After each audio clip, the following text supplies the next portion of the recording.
Okay, here's an interesting exercise, very much more of an assessment tool, to be honest. And this one is a unique one. I actually I didn't create this, so you can get this, read about more of it in a book called Knee Injury for Athletes, which is a series of journals by the Sports Injury Bulletin. And I saw this in the book recently, or a while ago, and I used it. I hadn't really seen it before. It's quite an interesting way of assessing ITB function and the glute strength in a single leg stance, working in a plane which we never usually move in, or don't move in very often, especially in the gym setting. So I'm going to show you a video of Ellie here doing it on her right leg versus her left leg, and we'll see how this test actually finds her weakness. So you'll see here, if we play this, so the one on the left here on her right leg is where her good side is, and basically all she has to do is reach over and touch the stick here. Alright, so this is where it becomes an ITB test, because the ITB is in a huge stretch. Anyone who's tried to stretch it would know that that's what an ITB stretch sort of looks like. But because she's balancing on a single leg, there's a requirement for her to recruit her glutes as stabilizers so that she can keep her balance. So ITB has to go into a stretch and a relaxed mode in order for her to reach over and touch the stick. Now we've got it using the functional grid here, which gives us measurements. Each line that you can see here is an extra 10 centimetres, with the furthest one being 1 metre. So we've started her around about, I think, 60 centimetres and started to move out. So you'll see as she starts to reach over, she touches the stick.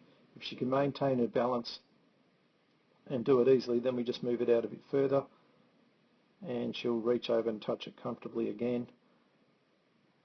We take it out, right out, so now she's moving out to 1 metre, and see how much she gets. She's got good balance there, and the ITB goes into good stretch, right? So that's the good side. So then we look at this left side where she knows she has some issues.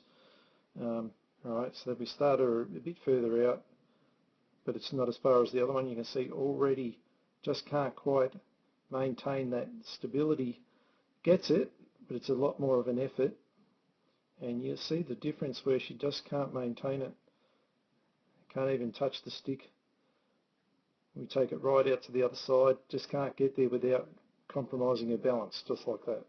Alright, so see how, if we compare when she's right out into the stretch on this side, look at how she's maintained the balance there, but this one just can't quite get that beautiful side bend there. This one wants to grab onto her, and I won't let her go. So she may have good balance, but the ITB is not letting her go, or she just may, so the ITB might not be tight at all, she just may not have good balance, or she may have both. It's hard to say, but basically you can just see that this is a great measurement tool and really predicting weaknesses and problems in moving in a lateral direction. And she's had an ACL injury on that left side, so hence you would see these weaknesses appear. So if you have ITB friction, this is a good exercise. You would maybe foam roll it before doing this as an exercise, because it's a good test, but also an exercise. See if it improves your result. The stretching of the ITB I typically find is pretty useless.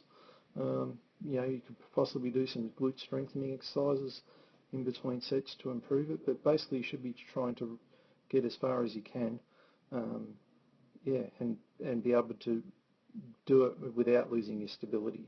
Alright, so you should be able to get out of it without losing your balance. Alright, so I hope you enjoy that video, and I'll see you on our next one.